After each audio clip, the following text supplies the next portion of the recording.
pues este sería el podcast Perspectivas Psicológicas.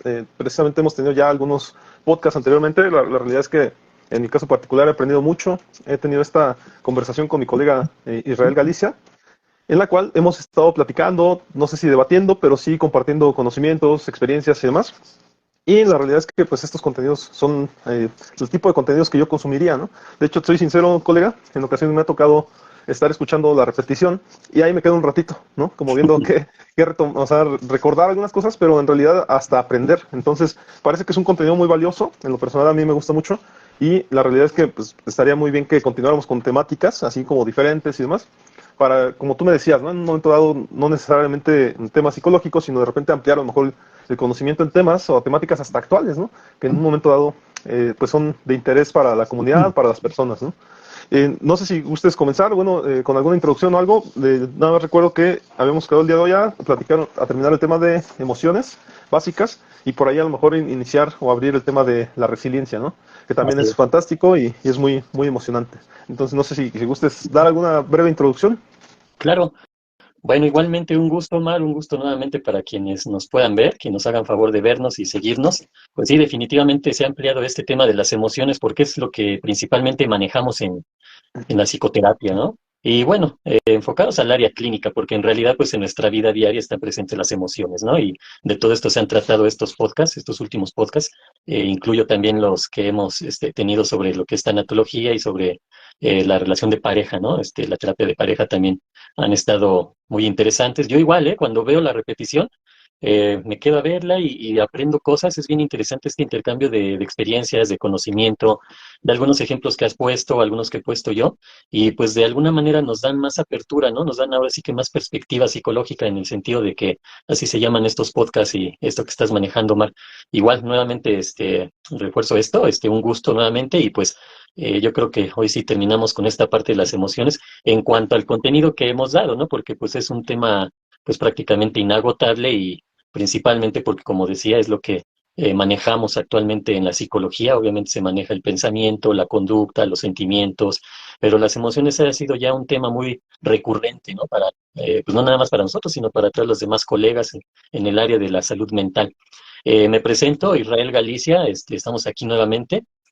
Soy psicólogo y tanatólogo clínico y pues hemos tenido experiencia de laborar principalmente en el sistema municipal DIF, ya sea en Coacalco o en Tlanepantla, ¿no? Los dos municipios en el Estado de México. Aquí estamos nuevamente a la orden, Omar, y pues sí, retomar lo que es las emociones. Comentábamos nuestra manera de trabajar, las teorías en las que nos hemos basado, los autores que manejamos, los conceptos, los fundamentos, las bases, los antecedentes, todo esto que tenga que ver con el tema tan importante y tan amplio de las emociones. Yo aquí retomo esta parte, me baso mucho en las emociones básicas de Paul Ekman. Manejo también algunos otros bases de otros autores, pero principalmente en estas 6 emociones básicas, ¿no? Alegría, tristeza, enojo, miedo, repulsión y sorpresa. Y obviamente hemos definido lo que son las emociones y las hemos tratado de explicar, ¿no? Con ejemplos, con experiencia, con contenido, etcétera, etcétera, ¿no? Pues esto sería ahorita de mi parte como introducción, Omar, y pues obviamente recomendarle al auditorio que nos pueda ver, que nos pueda compartir, que pueda compartir esta información que consideramos que puede ser de interés para la gente, sin tratar de hacer de un lado la psicoterapia con estos podcasts, ¿no? O como Claro. hemos comentado, ni con libros, ni con películas, nada, ¿no? Nada sustituye al proceso psicoterapéutico, hacer énfasis en eso. Es personal, es muy individual, entonces es importante que las personas se acerquen a la terapia psicológica, tanatológica, de pareja, individual, grupal, etcétera, ¿no? Claro, y yo agregaría a lo mejor, Israel, o sea, el debate de algún modo que se ha creado, o digamos la refutación que tienes con respecto a la matea, ¿no? Que Ah, ok. mencionas que el afecto efectivamente como que es algo que te resuena un poco porque tú consideras, me recuerdas que no, tú consideras que no es una emoción, ¿verdad? Que termina siendo como un sentimiento. Sí, más bien lo he manejado, de acuerdo a otros autores, como un sentimiento, ¿no? Por lo perdurable que es, por lo que representa en cuanto a un mayor contexto, ¿no? Las emociones vamos a entenderlas que son importantísimas, son parte fundamental de nuestra vida, pero son breves. normalmente o tendrían que ser breves porque también hay gente que las vive seguido y entonces cuando entran a estados, incluso trastornos psicológicos y mentales, ¿no? O hablábamos incluso que hasta algún trastorno de personalidad o varios trastornos de personalidad asociados a las emociones en grado extremo, ¿no? Cuando ya no se pueden controlar. Sin embargo, el afecto yo sí lo consideraría más, en la parte de los sentimientos, en un estado anímico tal vez más perdurable, ¿no? Claro. Y creo que también parte de lo que hemos visto a través de estos podcasts es que efectivamente la emoción pues es un proceso corto, una estimulación digamos corta que ocurre a través de, pues pueden ser causas externas o internas, Sí. ¿no? Ya veíamos por ahí una de las cosas que me hizo aprender algunas cosas y entender algunas otras, fue el asunto de que no siempre es solamente el estímulo externo, ¿no? Sino que también hay una interpretación que le damos internamente y que esa pues puede depender de muchos factores, como en este caso puede ser la vida que hemos vivido, ¿no? Las cosas que nos han en otras ocasiones impactado, la madurez que tengamos, la forma en cómo vemos la vida. Entonces parece que el ser humano, precisamente por ser un ser social, ¿no? Se interrelaciona con su entorno y efectivamente es afectado o beneficiado por él. Efectivamente también yo a lo mejor introduciendo un poco el tema de la resiliencia, pues termina siendo también eso, o sea, la resiliencia es un poquito ese factor de cómo nos recuperamos ante una situación difícil, ¿no?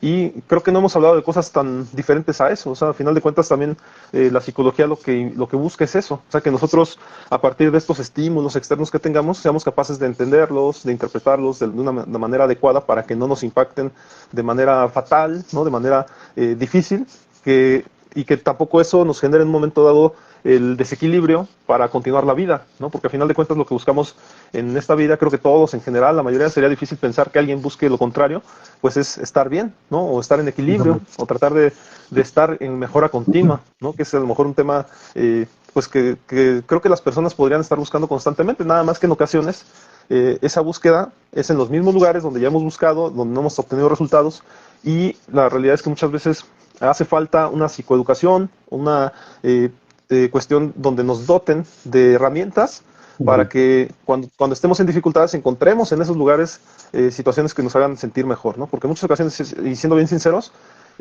por poner un ejemplo, estamos en una situación en casa, a lo mejor de otra magnitud, de otra área, en donde necesitamos poner un clavo en la pared, ¿no? Pero de repente volteamos y no tenemos pues nada, no tenemos a la mano nada y decimos, bueno, decidimos con nuestros recursos decir, bueno, le voy a pegar con la mano, ¿no? Al clavo. Y de repente vemos que nos duele, ¿no? Si le pegamos con la mano, nos duele y aparte el clavo nunca entra, ¿no? Creo que a veces hacemos eso en la vida diaria, que queremos hacer algo sin tener los recursos adecuados para resolverlo, ¿no? El caso particular, pues pudiera ser, en este ejemplo que les digo, de repente decimos, bueno, la mano me dolió, pero voy a agarrar mi zapato y pum, le empezamos a dar con el zapato y el zapato se le hace un hoyo porque tampoco era el adecuado, ¿no? Para clavar eso. Y después decimos, bueno, aquí hay algo de madera, ¿no? Lo de madera yo creo que sí aguanta. Y pum, le empezamos a pegar con la madera. Y la madera pues nada más se abolla, pero en realidad terminamos no pudiendo meter el clavo, ¿no? Cuando en realidad la solución para cualquier persona que pudiera estar escuchando esto, pues diría, pues ve por un martillo, ¿no? Bueno, pero en el caso particular que estamos, seguramente no sabemos lo que es un martillo. En casa no tenemos un martillo porque nunca hemos necesitado de un martillo. Entonces, es ahí, efectivamente, donde descubrimos la necesidad de querer utilizar algo lo cual no conocemos. Y me parece que este ejemplo sería una referencia de cómo en las emociones a veces no tenemos esos recursos. ¿Por qué? Porque desconocemos cómo podernos ayudar, desconocemos qué se utiliza o qué es necesario para mejorar o para hacer ese clavo, en ese caso ponerlo. Y en su defecto, no hemos obtenido esos recursos porque seguramente nos desinteresaba o en su defecto no tuvimos oportunidad, no sé, de asistir a conferencias de psicología, no hemos tenido oportunidad de tener el internet o si tenemos internet no hemos accedido a ver un podcast perspectivas psicológicas o cualquier cosa que se refiera a psicología. Entonces me parece que la, la apertura al mundo digital es muy importante, pero si no conocemos qué es lo que tenemos que buscar, pues entonces sería el equivalente a que no tuviéramos internet, ¿no? Y lo mismo pasa, colega, aprovechando esto que acabo de mencionar, lo mismo pasa a veces con las nuevas tecnologías, con la inteligencia artificial de la que tanto se habla. En este caso, mucha gente no ha utilizado, por ejemplo, el chat GPT, ¿no? Que es tan importante, que hoy en día es el equivalente a que tuvieras a un maestro enfrente de ti, que te estuviera contestando todo lo que tú quisieras, pero hay que saberle preguntar. Entonces, en ese aspecto, me parece que ese tipo de tecnología sirve, pues le sirve más a quien más conocimiento tiene. Entonces también ahí hay una brecha, porque si no tienes conocimiento, pues no vas a saber qué preguntarle, ¿no? O sea, yo haría esta pregunta. Imagínate tener a un experto en muchos temas, a un politólogo, por el hecho de que sabe muchas cosas, enfrente de ti, ¿qué le preguntarías, no? Esa sería como una pregunta en general, pero la realidad es que pues creo que las respuestas pudieran ser muy variadas, pero una de ellas pues, sería alguna necesidad que en ese momento tenga, ¿verdad? Eso sería lo que le preguntaría. O preguntaría cosas como, me imagino cosas que en la infancia tuve dudas y que nunca se me resolvieron, ¿no? O que a final de cuentas, en un momento dado, y esto a lo mejor espero no sonar muy, ¿cómo se dice? Muy egocéntrico o qué sé yo, pero seguramente en algún momento dado de la vida, en esta brecha generacional que tuvimos con los papás, de la brecha de conocimiento, hubo algún momento, alguna duda que tuvimos cuando éramos jóvenes y que de repente supimos que ya nuestros papás ya no eran capaces de contestarnos, porque en un momento dado a lo mejor ya teníamos más experiencia, más cosas vividas, o en su defecto hasta una carrera y nuestros papás a lo mejor no habían accedido a ella, y de repente decimos, bueno, entonces ¿a quién le pregunto? ¿No? En su defecto le pudiste haber preguntado a algún maestro, a alguna persona que tú considerabas inteligente o algo así, pero este tipo de dudas son muchas. Yo a veces, colega, te confieso, a veces esta pregunta se la hago a los adolescentes. Cuando atiendo a adolescentes es, si tuvieras a una persona que te pudiera contestar cualquier cosa, ¿qué le preguntarías? ¿No? Y me han preguntado una serie de cosas, colega, que son, vienen desde que si existen los ovnis, que si en verdad los fantasmas existen. Me preguntan cosas así como muy de, pues que un niño a lo mejor te preguntaría, ¿no? Que si es verdad, no sé, la teoría del Big Bang, o sea, me preguntan cosas que a lo mejor en su defecto tuvieron duda, pero en el entorno no pudieron alzar la mano y preguntarlas, ¿no? Sí. Entonces, no sé cómo veas este ejemplo que estoy poniendo, colega, el equivalente, ¿no? A no tener un martillo y no poder poner un clavo, porque así siento que a veces no tenemos esos recursos, ¿no?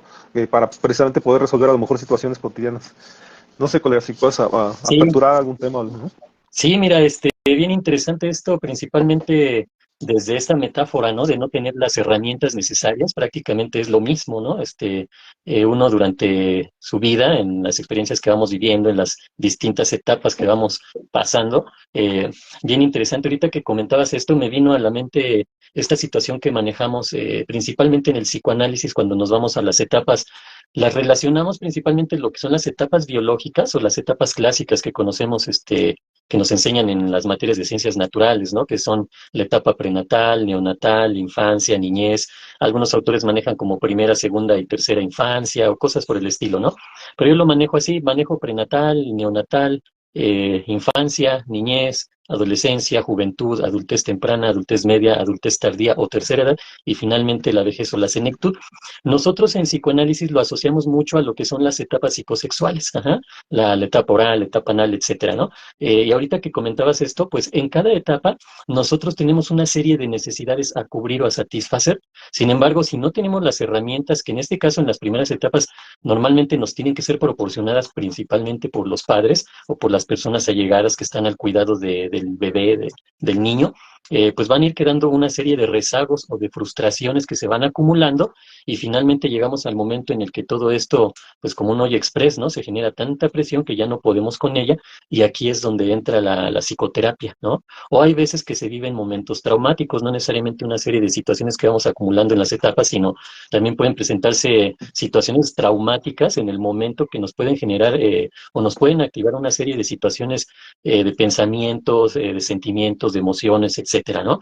Entonces aquí en este caso pues es cuando requeriríamos de la atención psicológica, ¿no? De ese acompañamiento psicoterapéutico que nos va a ayudar a de alguna manera a obtener esas herramientas, en el ejemplo que ponías a obtener el martillo, pero no nada más el martillo, sino la técnica de cómo agarrar el clavo y cómo darle al martillo, ¿no? Y en qué posición, porque luego podemos estar así todos chuecos y nos terminamos dando en el dedo, ajá, que es lo que le pasa a la gente que cree que con leer unos libros o con ver estos podcasts o por escuchar a alguna persona en YouTube o cosas por el estilo, ya creen que tienen el martillo, tienen el clavo y tienen la técnica para darle, pero no terminan dándose en el dedo, ¿sí? Entonces, esa parte es importante y pues sí me gustó como este ejemplo tan sencillo, porque de eso se trata la psicología también, la terapia psicológica, tratar de, con ejemplos sencillos, claros o incluso en este caso como metáforas, poder entender qué sucede con nuestros pensamientos, con nuestros sentimientos, con nuestras emociones, con nuestras conductas, con nuestro comportamiento y en general con nuestro contexto y cómo estamos asimilando la realidad y si la estamos interpretando correctamente, ¿no? No porque uno sea el conocedor de la realidad para nada, porque cada quien va a tener su aspecto en este sentido.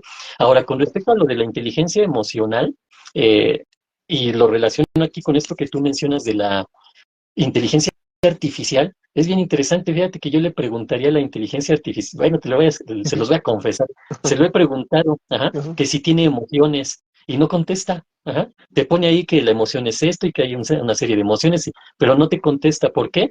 Precisamente quiero hacer esa gran diferencia entre la inteligencia artificial, que puede tener muchísimo conocimiento acumulado, pero no tiene emociones como un ser humano. Ajá. Los seres humanos tenemos emociones, tenemos sentimientos, tenemos pensamientos propios, y por eso es la gran diferencia hasta ahorita con, por ejemplo, esto que mencionas, la inteligencia artificial. Ahora, aquí me acordaba yo de una película que se llama La máquina del tiempo. Hay dos versiones. Hay una que es muy viejita, que me gusta mucho. Me gustan las dos, pero ahorita me recuerda más la última versión, que la verdad no me acuerdo ni en qué año salió. Ahorita nada me vino a la mente. La máquina del tiempo, o en inglés igual, ¿no? Time Machine. Con no me trataba de acordarme ahorita del ¿De autor? actor, Ajá, ok. del actor que sale ahí, ¿no? Porque luego como que se ubican por los actores, pero este, aquí lo que me acuerdo es cómo esta persona pierde un ser querido. Voy a tratar de no spoilear mucho la película, pero pierde un ser querido, y a partir de esto, él es un científico, a partir de esto él se ve en la necesidad de crear una máquina del tiempo para poder regresar y cambiar ese acontecimiento traumático para él. Pero en lugar de eso, pues una serie de situaciones, de accidentes, termina yéndose muy, muy al futuro, en lugar de irse al pasado. Sí lo logra, pero bueno, está bien interesante esta película. El asunto es que me voy a esto porque cuando se va muy, muy al futuro, ya la Tierra ya tuvo muchos cambios, y en lo que él se va yendo al futuro, llega a una época donde hay mucha tecnología, inteligencia artificial, y sale un holograma, ajá, de un personaje de color, que es el que haría, digamos, el papel de la inteligencia artificial. Es el holograma ahí, le explica esto, le explica aquello, todo lo que ha ido sucediendo, ¿no? Después esta persona, el personaje principal, el científico, viaja más al futuro todavía, cuando la Tierra ya está en un caos, ajá, y logra encontrar este lugar donde antes era como un espacio tecnológico, un museo así muy, muy moderno, etcétera. Llega ahí, pero pues ya está completamente destruido, ya está como hasta enterrado, y logra rescatar a la inteligencia artificial, y nuevamente empiezan a platicar. Que ahorita que me platicabas esto, me vino a la mente esa escena, ¿no? De cómo el científico platica, un científico, ¿no? Que tiene muchísimo conocimiento. Ahí en la película, pues obviamente para tener la capacidad de crear una máquina del tiempo es porque tiene un conocimiento tremendo, ¿no? Pues es un genio prácticamente, pero se pone a la par a platicar con la inteligencia artificial. Ahorita me vino a la mente, ¿no? Entonces, son muchos temas, Omar, como hemos platicado, que podemos tratar, incluso no necesariamente que tengan que ver a fuerza con la psicología y las emociones, no, sino podemos hablar de otras cosas, ¿no? Ahorita que mencionabas algunos ejemplos, algunas situaciones que comentaste, me viene a la mente esto, ¿no? Porque también es bien importante, por ejemplo, ahorita que mencionabas si existe, si es cierto la teoría del Big Bang y todo esto. Pues no, definitivamente no sabemos, ajá, es una teoría, y pues la verdad no sé cómo lo contestaría la inteligencia artificial, pero esto me trae a que podríamos tener otro tipo de pláticas, a lo mejor ya a lo mejor en el ámbito no nada más científico, sino también religioso y filosófico, ¿no? Que no somos los grandes, bueno, yo hablo por mí, no soy el gran conocedor de la filosofía ni de las religiones, pero son temas que me interesan porque son temas de mucho interés a nivel social y a nivel psicológico. Cuando platicamos con los pacientes, pues tenemos pacientes, desde pacientes que tienen alguna, niños, adolescentes, adultos mayores, como mujeres, hombres, como terapia de familia, terapia de pareja, pero entre todo este contexto, pues también está que atendemos a arquitectos, abogados, doctores, colegas, psicólogos, psicólogas, enfermeras, personas que a lo mejor se dedican a un oficio como vender comida, etcétera. Entonces, tenemos toda esa apertura, ¿no? De poder platicar tanto con un arquitecto, un ingeniero, como por una persona que a lo mejor tiene un negocio de comida, ajá, que serían pláticas muy distintas, son enfoques muy diferentes que le dan a su realidad, a la vida que están viviendo, y nosotros como psicólogos tenemos que adaptarnos a todo eso, adaptarnos a ese contexto en el que está viviendo el paciente, y por eso nos da como que más apertura, ¿no? Nos abre el panorama, el enfoque de, pues, cómo podemos ser. Con unos pacientes podemos bromear, con otros no, con otros debemos de ser muy formales, con otros más coloquiales, etcétera. Deseo la Claro, y palabra. efectivamente, sí, efectivamente es lo que estaba pensando esto, ¿no? Que me mencionas. A final de cuentas, platicando con cualquier persona, creo que podríamos también dar nuestra perspectiva psicológica, que siendo bien sinceros, en un momento dado, yo me topé con esta disyuntiva, ¿no? Con esta problemática en un momento dado cuando iba empezando en la terapia, por ejemplo. Y con mi primer paciente sí, definitivamente fue como que, ¿y ahora de qué vamos a hablar? ¿No? O sea, y en un momento dado, te soy bien sincero, en un momento dado sí me enfrenté a un escenario en donde decía, ¿y ahora de dónde voy a sacar yo los conocimientos para hablar con este cliente? ¿No? En un momento dado pensé en las bases del humanismo, que a mí me gustan mucho, que son ser espontáneo, ¿no? Ser original, en ese aspecto me parece como que me sostuvo un poco pues esa teoría y basarme en algo, ¿no? Pero con el tiempo y efectivamente creo que el que no tome esto como algo profesional y algo con lo cual se tiene que topar alguna vez, me parece que en un momento dado sí me empecé a cuestionar si estaba bien, si estaba haciendo lo correcto y solicité apoyo de un colega psicólogo. Y le dije, oye, ¿sabes qué? Ya empecé a dar terapia, ¿no? Y la verdad es que en ocasiones me siento como fuera de lugar, me siento inseguro, en ocasiones siento como que no estoy aportando lo necesario a la persona que tengo enfrente. Y recuerdo muy bien la retribución que ese colega me dio, porque me dijo algo así como, no te preocupes, Omar, cuando yo platico contigo, siento que obtengo algo, diciendo que tú y yo somos psicólogos. Entonces imagínate lo que le puedes aportar a la persona que tienes enfrente, que no es psicóloga y que efectivamente va necesitada de un apoyo, en ocasiones solamente de ser escuchada. Dice, entonces no te preocupes, parece que vas por el camino correcto. Es interesante platicar contigo. Y créeme, colega, que esas palabras me dieron mucho empuje, mucho ánimo para seguir adelante, porque aparte en ese tiempo, por ser principiante y demás, trataba de tomármelo con mucho profesionalismo, no porque actualmente no lo haga, de hecho, pues considero que se volvió parte de mi vida el ir, indagar sobre la problemática que tengo enfrente, el saber más y demás. Pero en ese entonces era muy exagerado y si tenía enfrente a un adolescente, me iba y me volvía a leer las teorías de adolescencia y todo este asunto y ampliaba el tema y trataba de indagar mucho, leía muchos libros de PDF, ¿no? La otra vez también hacía el comentario de que qué sería yo sin el PDF, ¿no? Porque en su momento he leído tantas cosas en piratería que definitivamente yo creo que en algún momento si esto se regula, pues tendríamos que estar en un apartado de la cárcel, ¿no? Porque al final de cuentas los PDFs han sido parte de mi vida, ¿no? Pero a final de cuentas, creo que esa parte a mí en el aspecto de resiliencia me dio mucho el hecho de considerarme seguro en algo que estaba haciendo. Posteriormente, ya con el tiempo, colega, te confieso también que la maestría que tomé de calidad en la productividad me ha dado otra serie de seguridades mayores, ¿no? Porque en un momento dado también dudaba mucho de mi capacidad como encargado, presidente de una asociación civil a la cual estuvo mucho tiempo a cargo y actualmente pues sigo siendo, nada más que actualmente ya no tengo colaboradores como tal, ¿no? Sino que hago esta faena o esta travesía un poco de manera individual y claro, compartiendo escenarios como en este caso contigo, ¿no? A través de los podcasts y demás, con mi colega que también, mi colega Roberto, con el cual también he hecho algunos podcasts recientemente y con los cuales pues más bien tengo como que esta interacción a partir de también yo mismo darme la oportunidad de crecer como persona. Yo definitivamente considero que toda interacción humana es un aprendizaje. Definitivamente eso me ha dado la terapia. Cada que yo entro a terapia aprendo algo. Ajá. Y muchas veces lo que aprendo, cuando tengo adolescentes, yo tengo muchos adolescentes también, por cuestiones del destino siempre llegan. Y me parece que lo que aprendo en la vida, la forma inocente con la que todavía siguen viendo la vida y que en muchas ocasiones me recuerdan a esa forma inocente en que yo veía la vida y que aparte yo fui un gran inocente porque me parecía que a veces aunque supiera algo del tema o demás, me gustaba continuar viendo las cosas sin tener ninguna malicia, sin tener ningún prejuicio y me aventuraba a tomar el escenario o lo que ocurriera, a tomar protagonismo de esas actividades. Entonces me parece que en ese aspecto eh, bueno, en ese aspecto me parece como que uno tiene muchas posibilidades de aprender, ¿no? En cualquier interacción humana.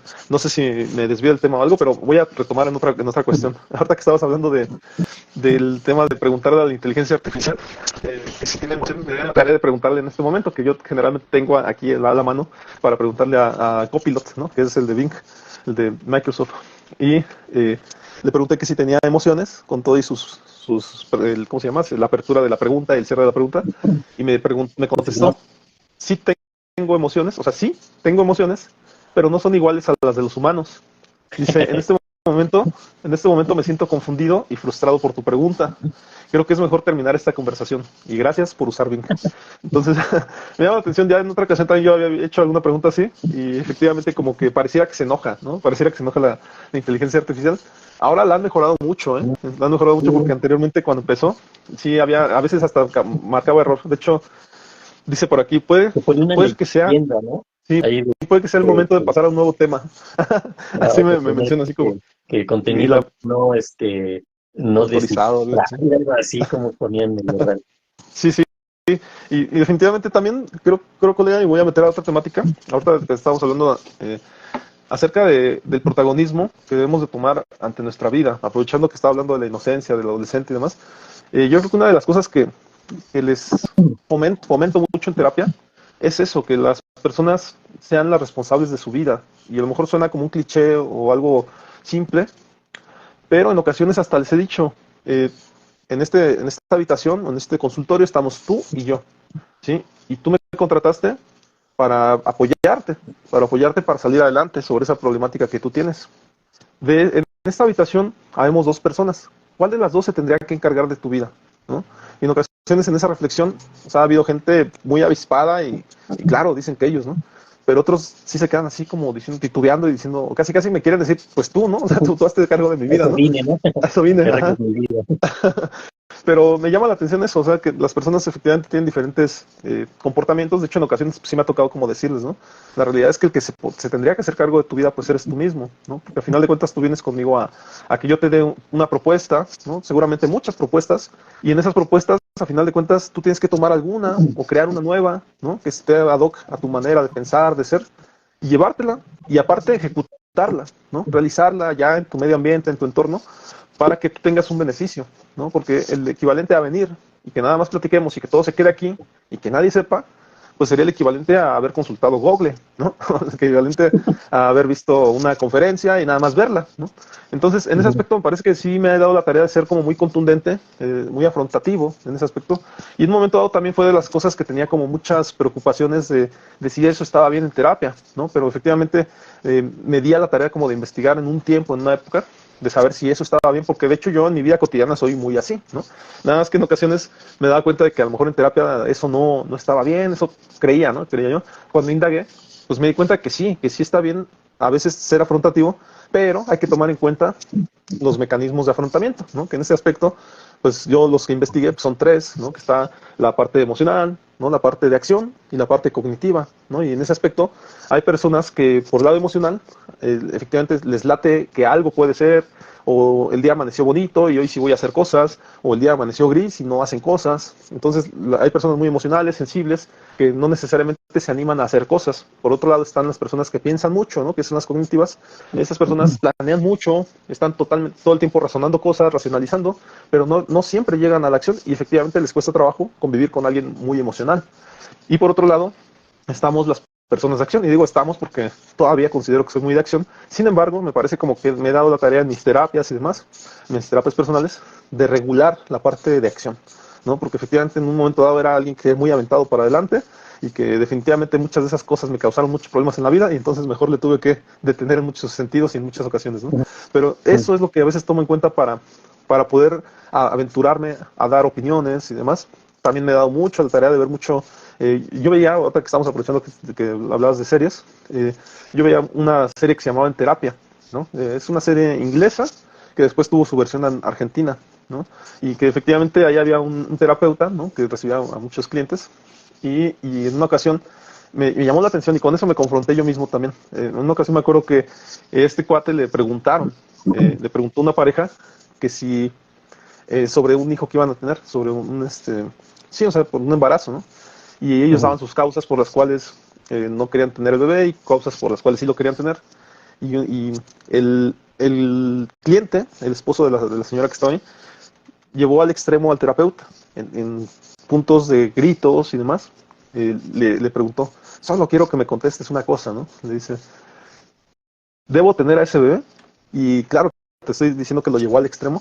Y el terapeuta se arriesgó y dijo, no, yo creo que no deberían de tener al bebé porque tú eres una persona muy egoísta, una persona que se enoja muy fácilmente y tu esposa está a la expectativa de lo que tú quieras hacer y al final de cuentas considero que ni siquiera va a ser una buena mamá. Y pum, ¿no?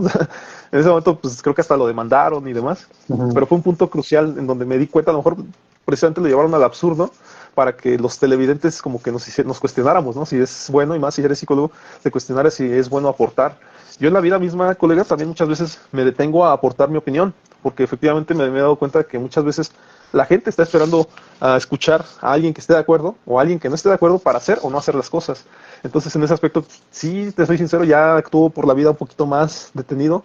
He dejado de ser de acción en muchos sentidos, precisamente por eso, para darle la oportunidad a que las personas tomen sus propias decisiones, colega. Entonces, bueno, te cedo la palabra, colega, no sé qué puedas comentarme.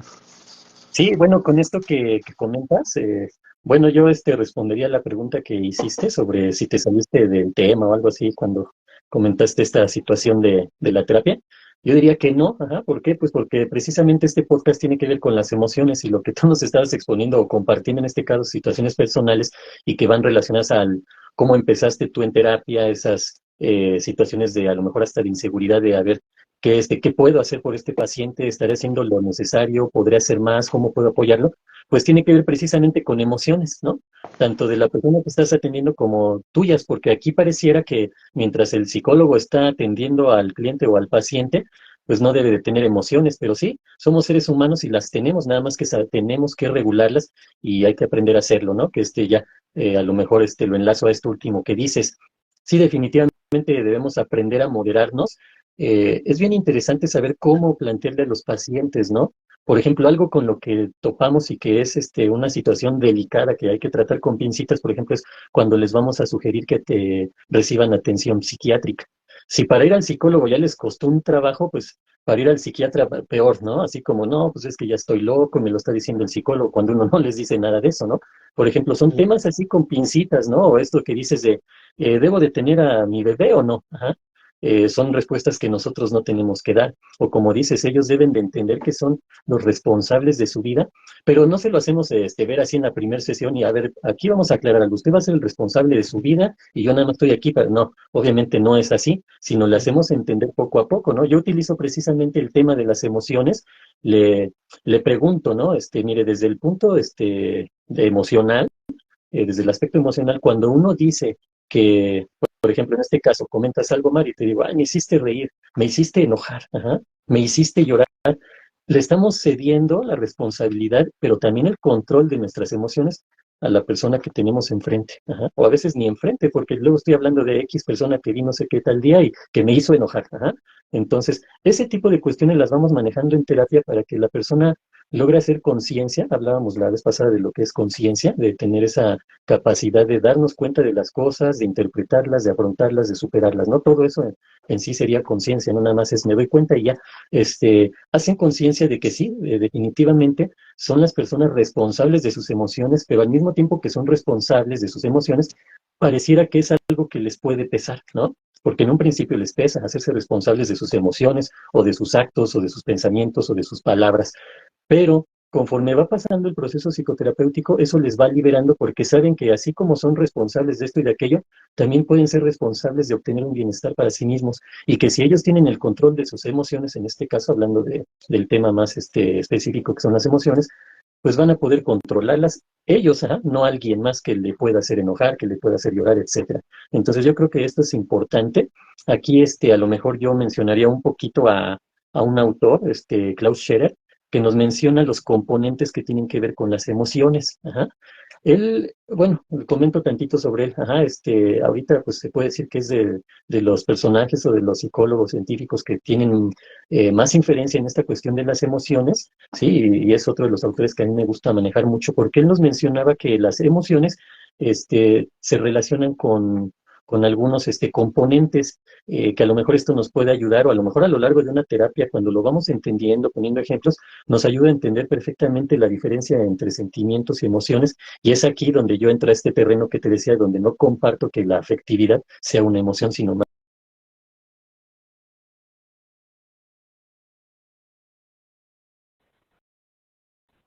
¿no? Y a los pensamientos que tenemos, y todo eso se genera en el sistema nervioso central, principalmente en el cerebro, ¿no? Pero también nos hablaba de componentes neurofisiológicos, es decir, del sistema nervioso autónomo o vegetativo, que es todas las demás ramificaciones de los nervios que tenemos en el cuerpo, cómo reaccionan y cómo se activan a partir de las emociones, entendiendo que ya hemos platicado en podcasts anteriores sobre esos ciclos que se dan, ¿no? Que a lo mejor un acto, o más bien una situación, o un acontecimiento nos puede generar emociones, pero después nosotros podemos generar emociones a partir de un pensamiento, de una idea, de un recuerdo, y no necesariamente por algo que esté sucediendo. Poníamos un ejemplo en un podcast anterior, o dos anteriores, no recuerdo, donde ponía yo el ejemplo de la persona que se sube al transporte público sin ningún miedo, ajá, simplemente sabe que tiene que ir a tal lugar, se sube al transporte público y lamentablemente le toca vivir esta experiencia de un asalto, ¿sí? Entonces ahí, cuando se empieza a vivir todo esto, le empieza a generar la emoción del miedo.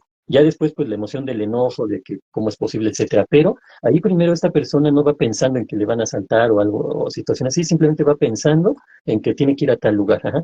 Hay gente que no. En ese mismo transporte público hay gente que ya va con el temor de que les vaya a suceder eso, porque ya les sucedió. Ajá. Entonces, ahí vemos cómo se relacionan los pensamientos, las emociones, los sentimientos, y cómo son un ciclo. Ajá. No necesariamente siempre los pensamientos generan emociones. A veces la emoción, cuando ya está establecida, puede generar pensamientos y sentimientos y viceversa. Sí, eso es lo que a lo mejor nos ayuda a entenderlo principalmente las teorías cognitivas, que no son así en este sentido tan tajantes. Algunas sí, porque dentro de las corrientes o teorías, enfoques cognitivos, pues también hay sus versiones o sus variedades, ¿no? Pero bueno, entonces, este psicólogo se ha enfocado mucho en tratar ese aspecto de las emociones y nos mencionaba sobre estos componentes. Entonces llevamos ese aspecto, ¿no? Del aspecto cognitivo, el aspecto neurofisiológico, y nos menciona algo bien importante, que también hemos tratado, el componente motivacional, que es esa energía que podemos nosotros generar internamente que nos motive a hacer algo, ¿sí? Y que esto, como tú decías ahorita, ¿no? Con respecto a actuar, a irnos a la acción, porque en psicología eso es importantísimo. No, no nada más es, me quejo de algo, no, no, hay que saber qué hacer con eso que me estoy quejando, ¿no? Una persona, por ejemplo, que todos los días se queja de su trabajo, es una persona que está destinada a enfermarse o incluso ya puede estar enferma, tanto mental como físicamente, ¿sí? Entonces, es importante esa parte. Entonces, de repente buscamos, bueno, hay que encontrarle un motivante a su trabajo, ¿no? Una persona que acude a nosotros, ¿qué puede ser esto, no? A lo mejor el aspecto económico o este otro aspecto, etcétera, ¿no? Pero hay que encontrar motivantes. También está el componente de la expresión motora, es decir, cómo se mueve nuestro cuerpo. Cuando hablamos de aprendizaje, hablamos que tenemos, hay personas que son más visuales, otras más auditivas, otras más kinestésicas, ¿no? Que ese es el punto lo clave que se habla en el aprendizaje, ¿no? Tenemos tipos de aprendizaje. En este caso me voy a enfocar en el aspecto kinestésico porque es esta expresión motora que tenemos, que es otro de los componentes que nos maneja este autor. Y finalmente, el componente del sentimiento, aquí viene esta parte, el sentimiento subjetivo.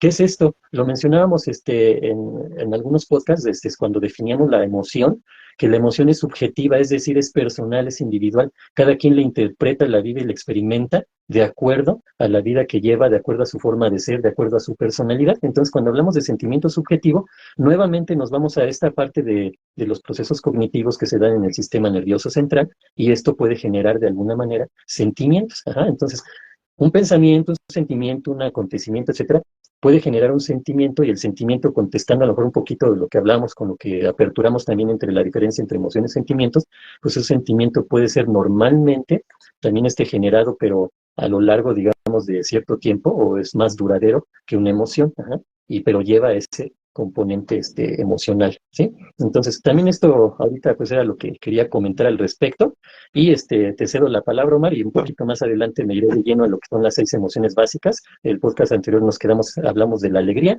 ahorita me iría con las otras emociones.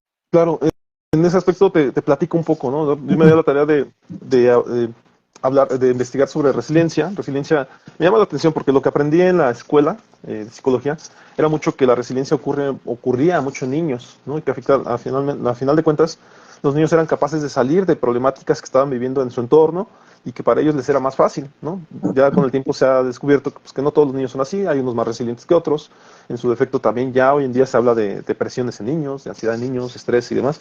Entonces ya no es como que generalizar que todos los niños tienen resiliencia, ¿no? O sea, realmente creo que es quien la cultiva. Y esa parte a veces no nos damos cuenta, pero en nuestro entorno puede haber alguien que nos hizo resilientes, ¿no? En ese aspecto puede ser que nuestra familia esté muy mal, ¿no?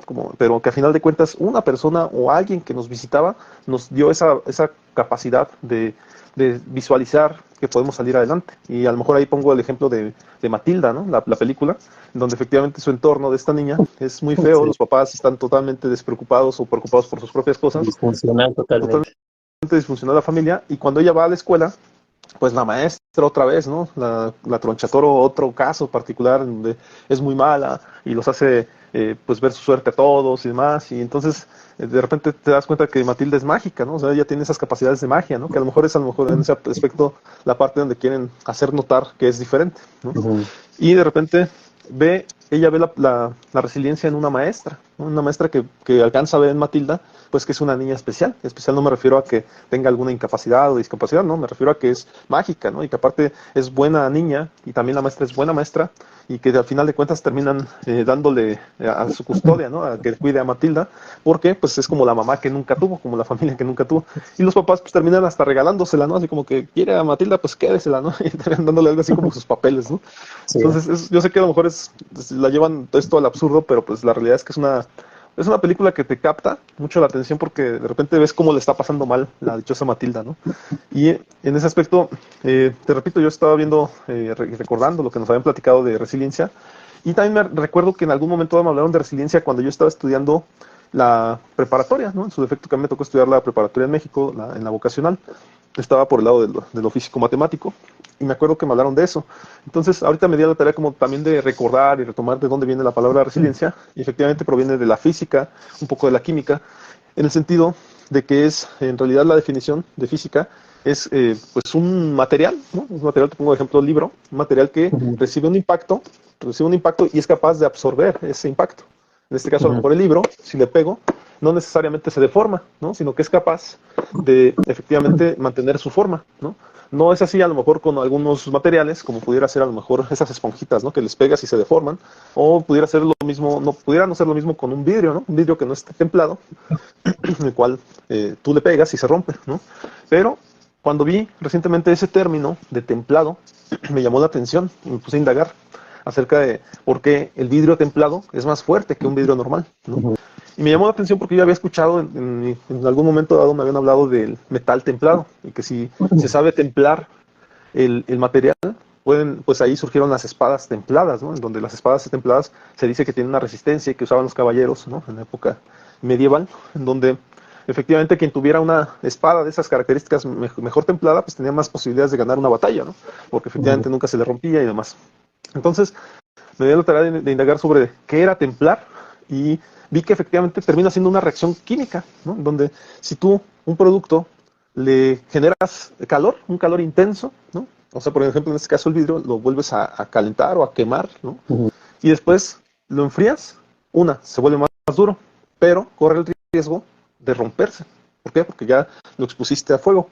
Pero si en ese proceso, en lugar de enfriarlo completamente, lo mantienes caliente, a eso se le llama templanza. Lo mantienes caliente a una temperatura baja. Y entonces estos productos o la reacción química es como que se cristaliza, ¿no? Y al Ujú. cristalizarse hay una sustancia que efectivamente se hace que este material se vuelva más duradero, ¿no? Más resistente.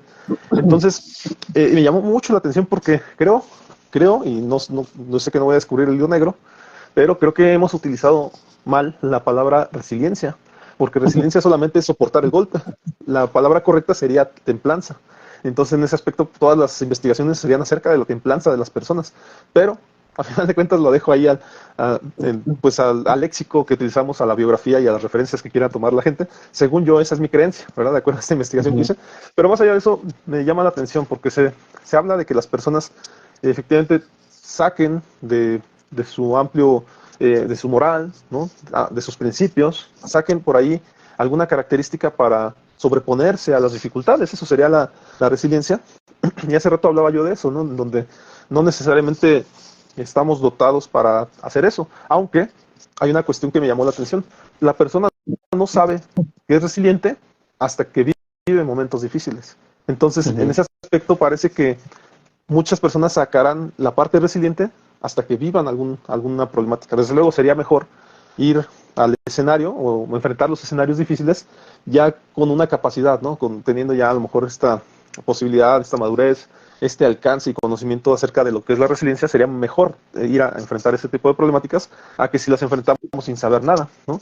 Y es ahí donde efectivamente hay muchos ejemplos de personas resilientes en los barrios bajos, ¿no? Hay muchos ejemplos también en personas profesionales, en boxeadores, en profesionistas y demás, pero me llama la atención algo y algo que a lo mejor con lo que yo he estado en contra pues mucho tiempo, no sé si toda la vida, pero me llamó la atención que cuando estaba joven, cuando estaba chico, había un personaje que daba conferencias, ¿no?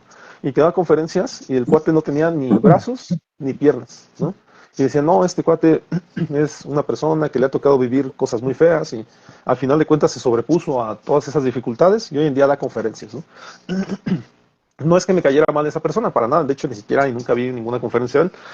Lo que me llamaba la atención, y yo me lo preguntaba muchas veces, era, ¿acaso nos tiene que pasar algo muy feo para poder ser personas que demos una conferencia? O en su defecto, ¿acaso tenemos que vivir una vida difícil para poder en un momento dado hablar de cosas de superación personal o en su defecto nosotros como psicólogos, ¿no? O sea, tendríamos que tener eh, muchas dificultades en la vida para poder aportar nuestra experiencia. Y claro, a lo mejor en el psicólogo la respuesta sería que no, porque efectivamente nosotros estudiamos para poder aportar eso y encontrar a lo mejor en los ejemplos de otras personas, en los ejemplos de películas, en los ejemplos de libros, ¿no? Encontrar esos ejemplos que puedan ayudar a salir adelante a la persona, ¿no? Pero sigo con ese cuestionamiento, ¿no? Y que igual a lo mejor en este momento no sé si tú quieras contestarlo, pero es eso, o sea, me parece que en un momento dado era mi duda existencial de que si las personas necesitan vivir algo muy feo para poder en su momento ser resilientes o en su momento para poder dar una conferencia, ¿no? En este caso de superación personal. No sé qué opinas respecto a esta pregunta, o si quieras contestarla, colega. Sí, claro, me gustaría compartir mi punto de vista al respecto. Mira, definitivamente comparto contigo esto de la resiliencia en el sentido de que, pues sí, debemos de trabajarla, es algo que debemos de sobresalir o de destacar en el proceso terapéutico, ¿no? Sin embargo, también coincido contigo en que ese término precisamente, porque obviamente cuando uno busca, a ver, vamos a buscar resiliencia, pues qué es la capacidad de que afrontas y te superas y a partir de la experiencia sobresales y te haces más fuerte, ¿no? Pero cuando te vas un poquito más a fondo, así a ver qué es la palabra resiliencia, ¿no? Ya el concepto que ahora se utiliza, etcétera, pues sí empiezas a ver ese tipo de situaciones. ¿Por qué a mí me interesa esta parte? Porque normalmente en el psicoanálisis, como he comentado, el psicoanálisis también es conocido como la psicología psicodinámica. Ajá. Y también en la psicodinámica se utilizan muchos conceptos y también se utilizan incluso hasta bases de lo que es la física. Ajá. No nada más es psicodinámica por movimiento mental y ya, sino que Freud utilizó también estos aspectos de la física para acomodarlos o de alguna manera utilizarlos de una manera, ¿cómo decirlo? Adecuarlo a los procesos mentales que se dan y tratar de explicarlo, ¿no? Tratar de dar fundamento y tratar de ampliar ese conocimiento que hasta ese momento no lo había en cuanto a consciente, inconsciente, ello, yo, super yo, etcétera. Entonces es eso, ¿no? Y lo he visto en otras cosas también, así como tú que, a ver, vamos a ver qué es resiliencia, me voy a ir más a fondo y resulta que tiene que ver con todos estos aspectos de la física, de la química, de las reacciones que se dan, etcétera. Un ejemplo ahorita, ajá, que está muy, muy de moda, bueno, no, tal vez no de moda, porque a lo mejor ya es perdurable esto. Lo que se utiliza cuando una persona no acepta a alguien que tiene otro tipo de preferencia sexual y en automático le dicen que es homofóbico. Ajá. Ese concepto, por ejemplo, está muy mal empleado. ¿Por qué?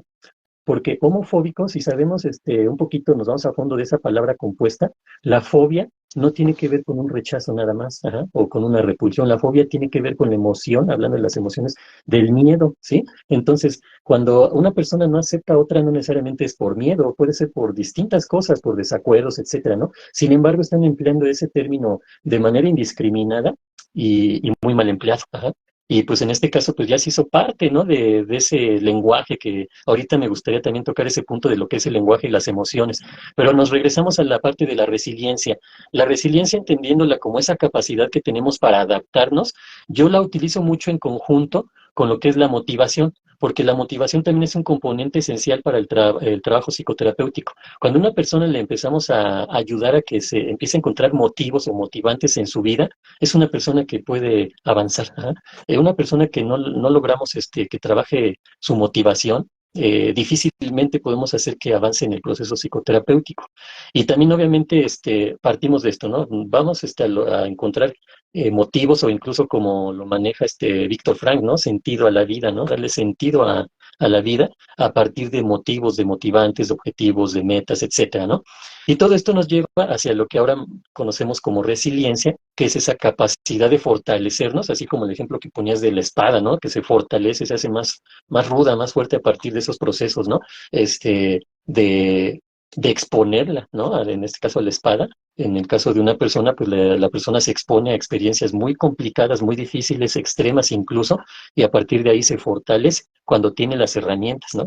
Hablando del martillo, ¿no? Aquí si tiene el martillo, pues y la técnica va a poder clavar ese clavo, si no, no. Entonces, pero también cuando hablamos de resiliencia, hay algo bien importante que yo manejo en el proceso psicoterapéutico, ¿sí? La capacidad de reconocer las propias emociones, porque a partir de ahí podemos o no ser resilientes. Tú ponías el ejemplo de los niños, ¿no? Los niños tienen una capacidad enorme de adaptación, ¿no? Incluso más que el adulto. Cuando un niño no se logra adaptar a algo, casi siempre tiene que ver con su entorno en el que hay adultos que no se saben adaptar. Ajá. Y es cuando un niño no se adapta. Si el niño se le pone ahí lo necesario, el niño se adapta más fácil que el adulto, ¿no? Definitivamente. Entonces es importante hablar de la resiliencia en el aspecto en el que una persona va a desarrollar esa capacidad, y aquí yo lo hilo al concepto que yo doy normalmente de inteligencia, la capacidad de adaptación al medio en el que nos desenvolvemos, ¿sí? Eso es importante aquí. Yo lo manejo cuando hablo de la temática de la inteligencia en general. Para mí sería eso, ¿no? Es un concepto muy básico que viene de Wechsler, la inteligencia como la capacidad que tenemos los seres humanos para adaptarnos al medio en el que nos desenvolvamos, ¿sí? Es decir, si estoy en la escuela, pues tengo esa inteligencia, me voy a desenvolver ahí, me voy a adaptar, ajá. Si estoy en otro lugar, etcétera, si estoy en la familia, si estoy en el trabajo, donde sea que esté, pues es un ambiente. Y si tengo la capacidad de adaptarme a ese ambiente, entonces quiere decir que tengo esa inteligencia, ¿sí? Entonces, en general sería esa inteligencia. Y la resiliencia tiene que ver con esa capacidad de adaptación, pero también de podernos sobreponer a, a situaciones extremas, ¿no? A situaciones traumáticas, a situaciones que nos han puesto en riesgo, que nos han puesto en contacto con nuestras emociones, pero a grado extremo, ¿sí? Eso es lo que ahorita Sí, sí, claro. yo podría añadir a este tema que mencionas, Omar. Claro, yo ahorita que estabas mencionando esto, creo que, o retomando el tema de la templanza, creo que a lo mejor sí sería el equivalente a ir a terapia en la templanza, porque es algo así como que te quiebras, te quiebras, pero si se te mantiene calientito durante un tiempo, y calientito sería dotándolo efectivamente o recordándole las posibilidades que tiene la persona para salir adelante, definitivamente creo que la persona podría ir mejorando, ajá, podría ir mejorando porque es como incubar un huevo, ¿no? O sea, efectivamente se le está dando como que ese calorcito para que en un momento dado Ujú. nazca el producto, ¿no? Y en ese aspecto me parece que la terapia termina siendo eso, o sea, una incubación de una persona para que en un momento dado salga adelante. Y me llamó mucho también la atención el ejemplo que diste de una persona que es a lo mejor tímida, ¿no? En su defecto. Bueno, yo así más bien lo interpreté. Una Ujú. persona tímida que no es capaz a lo mejor de sociabilizar o demás, y que a mí me gusta mucho trabajar con ese tipo de personas en terapia, porque al final de cuentas son personas a las cuales probablemente no se han enfrentado al mundo o no han tenido la capacidad de socializar porque siempre han tenido miedo. Ajá, o sea, es decir, su imposibilidad de sociabilizar tiene más que ver con no haberlo hecho nunca que con que en realidad lo hayan hecho y se hayan dado cuenta que son malos. Entonces, muchas ocasiones les hago notar que efectivamente ya han tenido esa capacidad de socializar, pero a veces lo han hecho porque es necesario, ¿no? En dado caso, una persona que le cuesta trabajo sociabilizar, pero que trabaja, pues ya está sociabilizando en un trabajo, ¿no? Bueno, hablábamos de lo que es la alegría la vez pasada, en lo que nos ayuda, ¿no? Principalmente, obviamente nos genera energía, nos genera motivación, nos genera bienestar, nos ayuda a los procesos cognitivos, a estar más receptivos, a ser más empáticos, nos ayuda en socializar, etcétera, ¿no? En el aprendizaje, en la manera de expresarnos, etcétera. En todo eso nos ayuda la alegría. Ahora viene la contraparte, ajá, que sería la tristeza, la cual de alguna manera se evidencia con el llorar, con el llanto, con la pena, se da a partir de una pérdida, de un daño que podamos sufrir, ¿no? Principalmente si lo asociamos en este caso al área que yo manejo normalmente, que es la tanatología, pues es una emoción con la que yo trabajo constantemente, con lo que es la tristeza. Ajá. ¿Y qué hace la tristeza? No, normalmente genera que una persona se aísle, ajá, ya sea físico o psicológicamente, de los demás. Es decir, a lo contrario de la alegría que nos pueda motivar a socializar, la tristeza hace que nos aislemos, ajá, y nos puede generar sensaciones de pérdida o de fracaso incluso. Esto es lo relevante de la tristeza.